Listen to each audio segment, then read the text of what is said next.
TCI is brought to you by Escandarea Standing at TaylorMade Stallions, the most dominant 3-year-old this decade. Watch for his first yearlings at upcoming sales.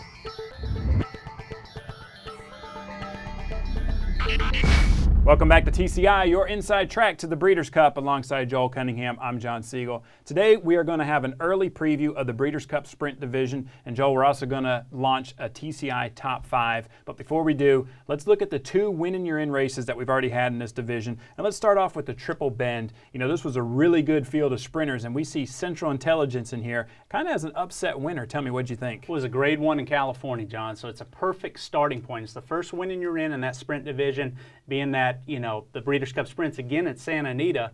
The California sprinters are always the home track sprinters that you want to really pay attention to. This being a grade 1, it was an important race. So we'll go now to the Twin Spires TV race replay, pick it up at the top of the stretch. And to me, one of the top 6.5 furlong sprinters in California is on the lead here, and that's coming to the top, right. John. Gets a little late going 7/8 here, and you see a 7 furlong specialist, a horse that loves the synthetic, finally break through with a win here, John. Central Intelligence, here's a horse that's been knocking on the door the last couple years, finally breaks through with an impressive victory, gets a 102 BRIS rating, very competitive number there. But going forward, you still have to question, how good is he going to be at 6 furlongs on the dirt? Because that's the Breeders' Cup sprint distance, but a very good race here by Central Intelligence to get a grade 1 victory. The question mark is, what did he beat in there? You know, I just said coming to the top was more of a 6.5 furlong type horse. And to me, once Sahara Sky didn't enter in this race, another good 7 furlong horse in California, the only other competition was Jimmy Creed. And he broke a little tardy. Jimmy Creed threw a shoe in this race, bruised a foot,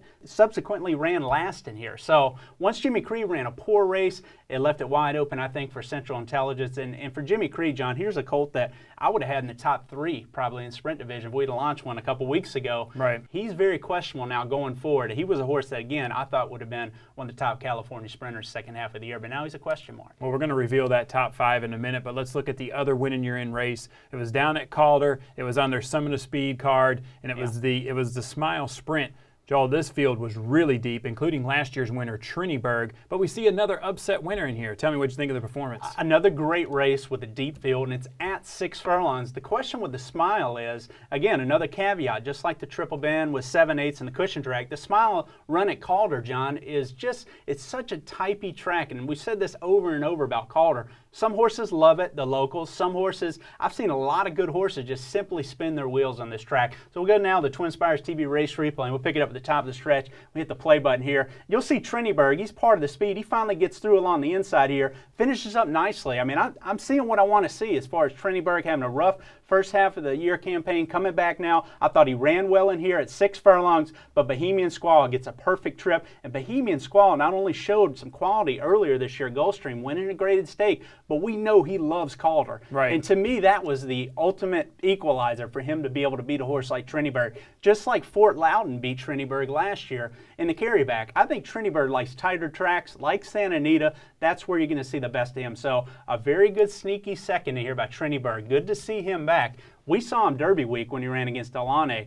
He looked overweight to us. He just didn't look like he was carrying the proper conditioning coming back from Dubai. Obviously ran bad there on the Tapeta surface. But I think Triniberg now, this race proves that he is back and could have a big second half of the year leading up to that sprint. All right, well, let's take a look now at the TCI Top 5 for the sprint division. Joel, one thing I noticed right off the bat, neither one of the winners of the win-in-your-in races are on this list. We do see Triniberg in there at number 2, but you have Fast Bullet. The last time we saw Fast Bullet, he was winning the True North very impressively. You got him in at number 1. With a horse that always has had immense talent, John. Just had some soundness problems, some setbacks that, you know, have kind of derailed campaigns as he's gone along, but you know, he's working forwardly after that impressive True North win. I love how just under his own courage, he made the lead in the True North, and inside the quarter pole, inside the 8th pole, he was basically going on his own there. Nobody could go with him. It was a pretty competitive field. I thought he won very easily, got a 108 BRIS rating that day. He is the ultimate talented 6 furlong sprinter that if he's sound by the end of the year,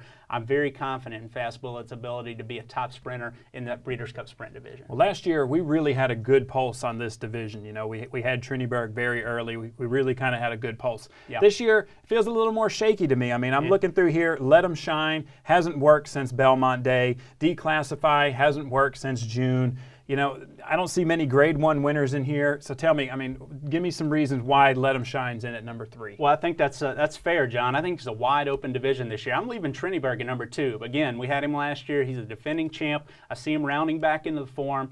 And that 81 bris rating you see there is not his best number anymore. That was from his poor performance in the Churchill Downs Handicap. We don't have an updated smile number there. I know Bohemian Squall ran a 103 bris rating in there, so that was a pretty good race, and Triniberg was right behind that. So here's a colt that I still think at 6 furlongs, his brilliance on a tight track like Santa Anita warrants him to have a top 5 position. I'm going to keep him in at number 2 because, like you said, underneath him, plenty of question marks here. These are 2 3-year-olds. Let 'Em Shine, declassified. Both of them, I thought, ran very good races. Declassified, just coming out of the allowance rate. A very talented Bob Baffert 3-year-old. Let 'Em Shine. I mean, just a horse with all kinds of potential at 6 furlongs, in my opinion. John got caught up in a speed duel last time out, and the Woody Stevens ran for it, but he ran a good race that day. To me, competitive bris ratings, these colts are only going to get better, and they're going to have to. But they haven't worked, like you said, since our last race last month. So I'm a little concerned about that.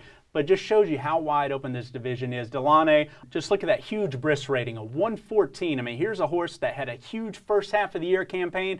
Will he have the gas now to continue the momentum to the second half of the year? Because he's brilliant at 6 to 7 furlongs, big speed figures. We saw that big win on Derby Day over Triniberg where he just blew by him.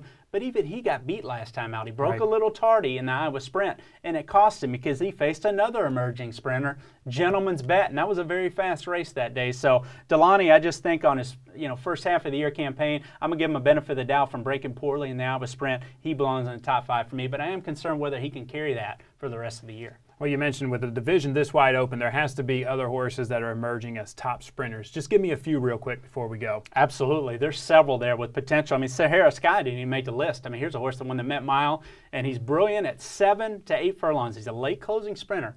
But can he get up going 6 furlongs at Santa Anita? I really question whether he can at that distance, John. I mean, I don't think he's Midnight Luke quality. So Sahara Sky didn't make my list, but he has a ton of talent. Gentleman's Bet, mentioned him. Central Intelligence, another 7/8 horse. Jimmy Creed, the foot, need to see him get better. Rainbow Air, a 3-year-old. Zebros, another talented 3-year-old. I think we're going to learn at Saratoga in races like the Amsterdam, the King's Bishop, which 3-year-olds can emerge, like Triniberg last year, be players in the second half of the year in the sprint division against older horses. And I'm going to give you 2 Bob Baffert horses. All right. And I promise you, one of the 2, if they come back healthy, is going to be a factor in the Breeders' Cup Sprint. Secret Circle or Roman Threat. 2 top shelf sprinters from a year ago, both coming off injuries, but both working on the West Coast forwardly. If either of these 2 horses gets back, I promise you one of the 2 will be in the mix by November. All right, thank you, Joel. Thank you guys for watching. Remember, we won't be here next week, but there's a Win in Your In race this weekend, the A Gleam Stakes at Hollywood Park. Make sure you watch that, and you can bet it at twinspires.com.